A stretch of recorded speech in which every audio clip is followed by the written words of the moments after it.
Boa noite. A organização da Copa em Manaus gerou esforço concentrado para melhorar a cidade em relação à mobilidade urbana e o transporte coletivo. Em parte, os serviços funcionaram, mas ainda há obras por terminar. Durante a Copa, um esquema especial foi montado para melhorar o transporte coletivo na capital. Linhas foram criadas para atender ao público, principalmente nos pontos de maior concentração de torcedores. De acordo com a SMTU, uma média de 30 mil passageiros foram transportados até a Ponta Negra em dias de Jogos do Brasil. Claro que transporte, ele nunca é perfeito. Muita gente questiona no final do evento. Nós não temos como estocar nessas áreas 100 ônibus. A gente estoca fora e vai consumindo as filas aos poucos. Então, de um modo geral, foi bom e trouxe um aprendizado importante para as próximas programações. Se obras importantes não saíram do papel, como o monotrilho e o BRT, o superintendente confirma que o projeto BRS vai avançar a partir de agora. Outras avenidas devem entrar no esquema que adota uma faixa exclusiva para ônibus. O sistema deve funcionar para valer a partir de agosto deste ano. A Paraíba está previsto a construção de uma faixa para o BRS. Nós temos a Max Teixeira, temos a André Araújo, em parte as plataformas ainda estão em construção. Isso é o que pode se fazer. E estamos estudando uma área para se construir um terminal na Zona Norte. Calçadas, meio-fio, sarjetas e asfaltamento de avenidas também entraram na lista de prioridades para arrumar Manaus para o Mundial. Segundo a Secretaria Municipal de Obras, a cidade ganhou 62 quilômetros de asfalto novo nas ruas e avenidas que estão dentro do quadrilátero da Copa. Essa revitalização ela foi muito importante para o período da Copa, mas é uma revitalização que foi fundamental para a cidade, né? Ela está padrão todo novo de calçada, algumas calçadas onde a gente não tinha nem 1 metro, hoje a gente tem 3 metros de passeio, ou seja, trouxe um conforto muito grande ali para a população. O próprio pavimento que foi reinserido na cidade aí com brita graduada, que é o CBUQ. Isso é um legado para nós, porque hoje a qualidade do asfalto hoje da cidade mudou completamente. Mas algumas obras não foram concluídas a tempo. É o caso do viaduto do Aeroporto Internacional de Manaus, previsto para ficar pronto até o fim de agosto. Outros serviços de calçamento de ruas, por exemplo, vão continuar até o fim deste ano. Vai continuar agora no pós-Copa, continuando algumas desapropriações, algumas extensões de calçada, acessibilidade, sinalização também, ainda tem alguma coisa por fazer, mas ela está bem adiantada. Depois de um recesso parlamentar de quase 30 dias, a Câmara Municipal de Manaus voltou hoje aos trabalhos com a difícil missão de manter o quórum nas sessões plenárias. Isso porque 26 dos 41 vereadores são candidatos nas eleições deste ano. Na Câmara Municipal de Manaus, a palavra de ordem ditada hoje foi não abandonar os serviços do Legislativo e manter a normalidade das votações na casa. Isso porque 26 dos 41 vereadores são candidatos nas próximas eleições, 19 para deputado estadual, 5 para deputado federal e 2 para o Senado. O presidente da Casa garante que a campanha eleitoral não deve prejudicar as votações do Legislativo Municipal. A população fique absolutamente tranquila porque a Câmara estará trabalhando normalmente, sem recesso branco, sem nenhum desajuste que não seja efetivamente trabalhar em prol da população. Mesmo assim, o vice-presidente, que não concorre a nenhum cargo, já se prepara para uma participação ativa quando a campanha estiver mais endurecida. Na ausência dele, eu estarei presente em todos os momentos para conduzir a Câmara, contribuir com a cidade de Manaus e, principalmente, continuar fazendo com que esta casa volte a ter a credibilidade e aceitação que o povo da cidade de Manaus tem depositado na gente. Neste segundo semestre, um dos maiores compromissos da Câmara Municipal é fazer a revisão da Lei Orgânica de Manaus e ajustar o regimento interno da casa. O uso da cota para o exercício da atividade parlamentar pelos vereadores candidatos nessas eleições, que foi suspensa pelo Tribunal de Contas na semana semana passada, foi outro assunto discutido hoje. E muitos vereadores disseram abrir mão do recurso de R$14 mil, mesmo antes da notificação do TCE. A Procuradoria Regional Eleitoral encaminhou à Justiça Eleitoral o pedido de impugnação de 13 registros de candidaturas no Amazonas. O prazo para julgar as ações que foram embasadas na lei da ficha limpa termina no mês que vem. A Procuradoria Regional Eleitoral considerou inelegíveis 12 candidatos a deputado estadual e um candidato a primeiro suplente de senador. Das 13 ações, 9 são referentes a irregularidades nas prestações de contas. Nós tivemos um total de registros de candidatura um pouco abaixo do que se imaginava anteriormente, que nós acreditamos que tenha se dado exatamente por um trabalho preventivo dentro das agremiações em relação à aplicação da lei da ficha limpa.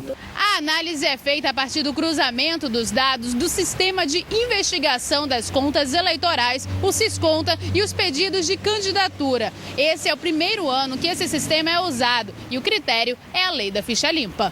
A conclusão que nós tivemos é que o sistema funcionou muito bem a nível nacional e aqui no Amazonas em especial. Os candidatos continuam na disputa e têm 7 dias para contestar a ação na Justiça Eleitoral. Já o prazo para os casos serem julgados é até o dia 5 de agosto, com possibilidade de prorrogação para até 45 dias antes das eleições. Eleições 2014. A partir de hoje, o Band Cidade começa uma rodada de entrevistas com os candidatos ao governo do Amazonas. Todos os 7 candidatos foram convidados e a ordem das entrevistas foi definida por sorteio em comum acordo com os representantes dos partidos. E de acordo com esse sorteio, o primeiro entrevistado é o deputado estadual pelo PMN, Chico Preto. Boa noite, candidato. O tempo da entrevista passa a contar a partir de agora. Boa noite, Rose. Boa noite a todos que assistem a Band aqui em Manaus e nos demais municípios do Amazonas. Bom, candidato, esta semana a PEC da Zona Franca de Manaus começa a ser discutida lá no Senado Federal, onde a proposta também precisa ser aprovada em 2 turnos. E o senhor também defende a criação de alternativas econômicas ao modelo Zona Franca. Que alternativas são essas e como o senhor pretende fomentar isso? Bem, os próximos 50 anos do Polo Industrial de Manaus, da Zona Franca de Manaus, eles precisam de ousadia e de projetos que permitam que o amazonense não fique como nós ficamos nos últimos meses, preocupados. E se a Zona Franca acabar, que modelos nós temos instalados aqui? Então, eu te digo que o turismo é e deve ser uma ferramenta de geração de emprego e de renda para o nosso povo. Agora, na Copa do Mundo, o amazonense, o manauense mostrou que é capaz de receber grandes eventos. Então, o governo do Amazonas precisa fazer gestão para que o Amazonas entre, entrando por Manaus, na rota definitiva dos grandes eventos culturais, artísticos, esportivos.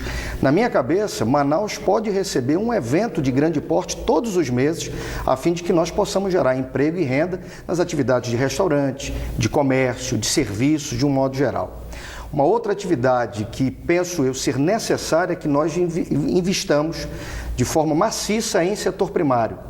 Nós precisamos produzir aqui aquilo que nós consumimos e nós precisamos ampliar e melhorar a qualidade da produção daquilo que já é cultura nossa. Vou te dar um exemplo, o açaí. Nós precisamos beneficiar o açaí do Amazonas e criar em torno desses produtos um selo de classe mundial que possa representar o Amazonas, Brasil e mundo afora, para que haja vontade de se consumir não só o açaí, mas o açaí do Amazonas, para que o abacaxi do Novo Remanso seja consumido também com esse padrão. Diz, olha, a gente quer o abacaxi do Novo Remanso do Amazonas. Para isso, investir em setor primário, agregando valor no local onde o produto é produzido, fazendo com que a gente possa produzir, por exemplo, no Novo Remanso, o abacaxi já é produzido lá, vamos produzir a compota, vamos produzir a polpa. O açaí de Codajás, vamos produzir a polpa, vamos produzir o suco do açaí, mas produzindo nos municípios para gerar emprego e renda no interior. E, fundamental, é que nós possamos aumentar o nível de investimento no setor primário. Hoje, o Amazonas investe menos de 1% de todo o seu orçamento em setor primário. Então, isso não faz com que o setor primário possa ser verdadeiramente uma alternativa econômica, principalmente para o interior. Mas ainda pensando na Zona Franca, a Zona Franca dos próximos 50 anos que nós queremos, ela precisa ter um diferencial. Na nossa cabeça, na nossa proposta de governo, nós precisamos ter a ousadia de instalar na Zona Franca de Manaus a primeira universidade do software da Amazônia. Porque nós já produzimos tablets, celulares, Blu-ray, produzimos motos, mas nós não produzimos ainda aqui a inteligência que está posta nesses produtos, ou seja, os programas. Pernambuco está produzindo programas, Minas está produzindo programas. Esse novo advento de 50 anos precisa de ousadia para produzir software na Amazônia, no polo industrial. Precisa de ousadia para destravar de uma vez por todas essa questão do Centro de Biotecnologia da Amazônia. Aquele grande laboratório precisa produzir fórmulas e patentes para que indústrias como a Natura, como a Boticário, como a Água de Cheiro, queiram vir para o Amazonas, para o polo industrial, produzir aqui cosméticos, outras indústrias farmacêuticas queiram produzir remédios. É desta maneira que a atração de novos investimentos e que o emprego e a renda vão se fortalecer no Amazonas. E na área de infraestrutura, candidato, o senhor tem projeto de recuperação de estradas, construção de novas rodovias, já que fomentar o setor primário também depende desse tipo de investimento? Passa por aumentar os recursos do setor primário. Com menos de 1% do recurso do Estado investido em setor primário, não dá para fazer manutenção nas vicinais. As vicinais hoje são gargalos para a produção do Estado do Amazonas. Aqui próximo, em Rio Preto da Eva, eu tenho relatos recentes de produtores que não conseguem escoar a sua produção, tirar a sua produção de dentro do terreno, porque a vicinal não dá condições. E para isso é preciso ter garantia de investimento mínimo no setor primário. Então, é claro, é fundamental essa questão da infraestrutura, mas é fundamental também que ainda dentro dessa lógica de infraestrutura, o governo do Amazonas possa, em parceria com a Prefeitura de Manaus, resolver essa questão da mobilidade urbana em Manaus. Para isso, não nos afastarmos da ideia e da obra do anel viário. O tráfego pesado de caminhões, carretas, que originalmente saem do distrito para o porto, do distrito para o aeroporto, precisam ter uma outra via de deslocamento para que não passe mais pelo centro da cidade, trazendo o constrangimento que nós vivemos hoje. O governo do Amazonas precisa pensar e investir nessas obras. E obras de infraestrutura logística, portos, aeroportos e internet. Não dá mais, Rose, para no Amazonas do século XXI, a gente pensar em infraestrutura e não pensar em internet. A internet é que aproxima a educação, a internet é que leva saúde pelo telesaúde, a internet é que leva pagamentos para o comércio, a internet é que permite às prefeituras prestar contas, a internet é uma infraestrutura fundamental para o Amazonas. E nós queremos, pelo menos em 4 anos, levar a internet por banda larga através de fibra ótica, pelo menos para os 20 maiores municípios do Amazonas, onde 70% da população está concentrada. Na área da saúde, o senhor tem criticado o elevado nível de terceirização dos serviços de saúde na capital e no interior. Como que o senhor pretende resolver essa questão? O senhor, se eleito, quebraria esses contratos? Como é que o senhor faria? Bem, a saúde no interior, o que nós queremos verdadeiramente fazer é que as coisas funcionem.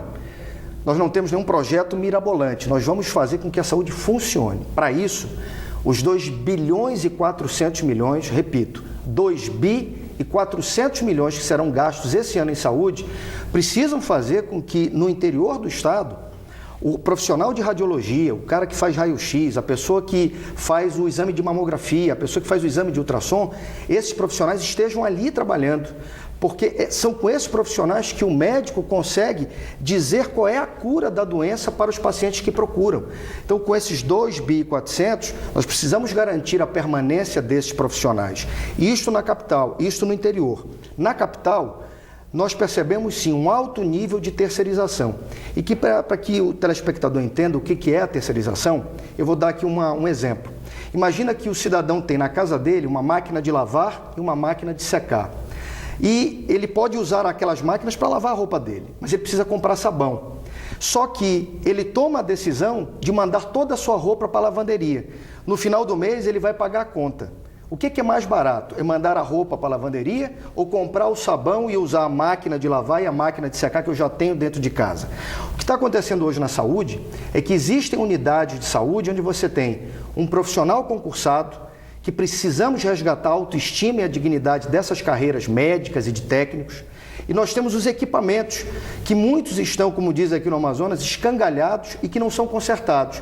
Mas dentro daquela unidade de saúde você tem uma empresa que está fazendo o mesmo serviço que aquele profissional e aquele equipamento poderiam fazer. Só que aí nós gastamos mais. Quando você gasta mais por não pôr o seu maquinário, o seu profissional para operar, para fazer o atendimento de saúde, a gente gasta mal e deixa de fazer mais pela saúde do Amazonas. Então, discutir isso de forma altiva, verdadeira e compromissada será um dos objetivos nossos da saúde, para que a saúde volte a responder de forma correta às expectativas do povo amazonense. Bom, outro problema enfrentado aqui no Amazonas é a dificuldade dos municípios do interior em se adequar à Política Nacional dos Resíduos Sólidos, cujo prazo estipulado pelo governo federal termina agora em agosto.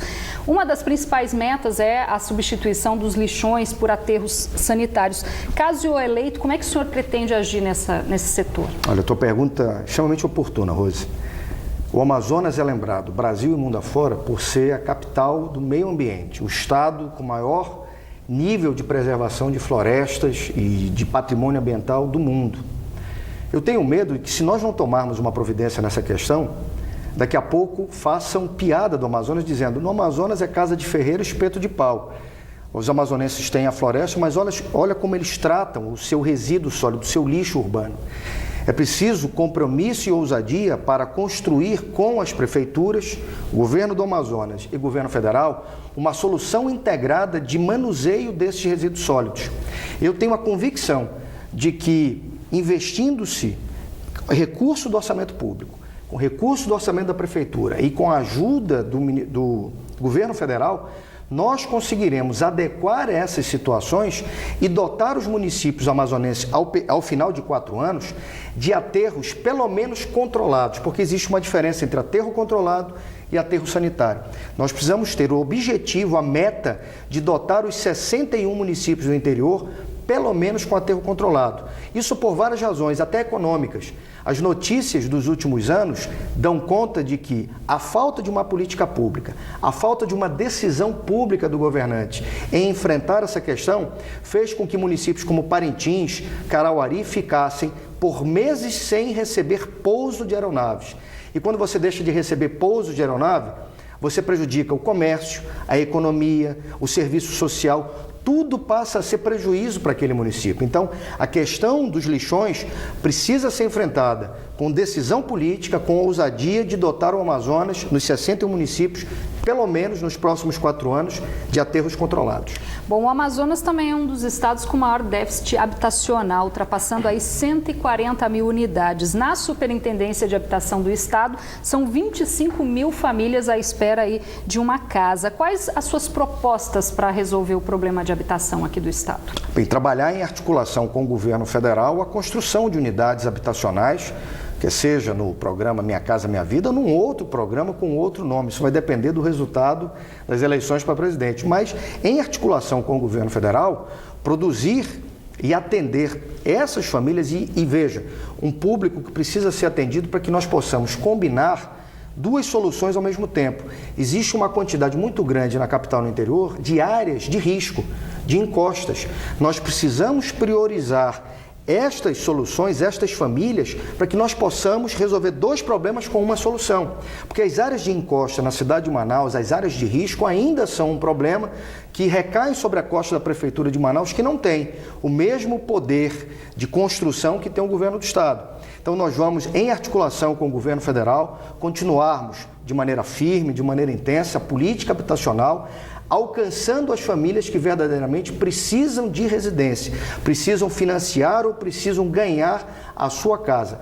Essa política pública não será afetada, pelo contrário, será gerida com intensidade e com ampliação dos seus resultados. Bom, por conta da Copa do Mundo, recentemente a segurança pública do Amazonas recebeu aí grandes investimentos. De que forma que o senhor pretende continuar investindo em segurança pública? Rose, eu, enquanto deputado, levantei a minha voz na Assembleia e defendi com unhas e dentes, com todo o meu espírito, a implantação do Ronda no Bairro. Ronda no Bairro é uma boa ideia. Foi implantada com o pé direito, como a gente costuma dizer.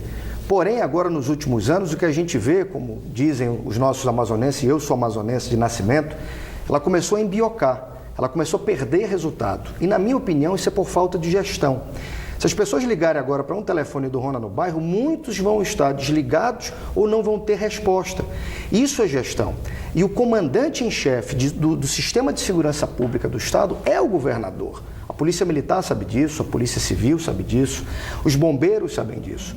Então, o que nós precisamos é reconhecer primeiro que o povo do Amazonas está fazendo um esforço muito grande com impostos para pagar o policial militar, para pagar o policial civil, para pagar o bombeiro com bons salários. Mas nós precisamos ter a firmeza e o comprometimento de chamar a esses homens e mulheres que têm esse comprometimento do Amazonas, do seu povo, de um bom salário, para que nós possamos enfrentar essa questão de forma firme e não permitir com que a segurança pública descambe para o outro lado. Para isso, enquanto governador do Estado, eu quero construir com o Ministério Público, com a Justiça do Amazonas, um pacto pela segurança pública. Porque eu também, como cidadão, vejo o que as pessoas mais simples veem. A polícia prende, daqui a pouco o bandido está solto. Nós precisamos construir um pacto com o Ministério Público, com a Justiça, para a polícia poder fazer o seu papel. Continuaremos investindo de maneira firme e intensa em segurança pública, mas a polícia terá um governador verdadeiramente preocupado com que o filho cresça e apareça, porque, como diz o dito popular, pai não é quem cria o Ronda no Bairro, pai é quem tem coragem para criar o Ronda no Bairro e fazer o Ronda no Bairro crescer e entregar os seus resultados à população. E é isso que nós pretendemos fazer à frente do governo do Estado. Tá certo, deputado, o nosso tempo acabou. Obrigada pela sua presença aqui conosco. Muito obrigado. Que Deus abençoe o Amazonas. Eu sou o Chico, 33 confirma.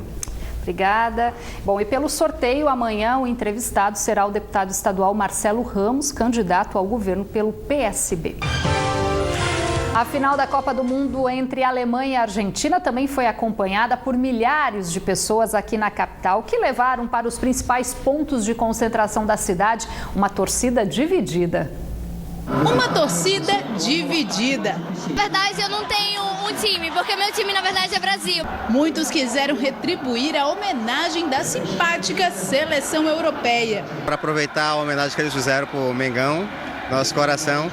Outros só queriam que a taça ficasse aqui pela América do Sul mesmo. É mais próximo, né, do nosso país, então acredito que sim. E os estrangeiros ainda tinham mais motivos para convencer os brasileiros a ficar do lado deles. The German team is the only team who deserves the title. Temos uma tradição e estamos 2 vezes enfrentando uma final contra a Alemanha. Esta vez não pode passar nosso título. Apareceu até concorrência para Mick Jagger. É frio assumida, mais do que o Mick Jagger, eu posso dizer. Porque todo time que eu torço, ele perde. Então eu tô torcendo pela Alemanha, que é pra Argentina ganhar. Mas o que importava nesse domingo era festejar o maior espetáculo da Terra. Pode não ser jogo do Brasil, mas é final de Copa do Mundo. E aí, nem a chuva espanta os torcedores. Quem ficou, torceu como se fosse a seleção verde e amarelo em campo. A torcida vibrou muito quando a Argentina fez o gol e mais ainda quando o juiz anunciou o impedimento. Foi sofrido para as duas torcidas. O alívio só veio na prorrogação com o gol da vitória. Tetra campeã do mundo. We are the champions! Yeah! It was so amazing! Comemoração tanto dos alemães quanto dos brasileiros, que agora esperam ansiosamente por 2018. A festa acabou agora. O Band Cidade fica por aqui. Para rever esta edição, acesse band.com.br/Amazonas. Fique agora com as notícias do Jornal da Band. Obrigada pela audiência. A gente volta a se encontrar amanhã. Até lá.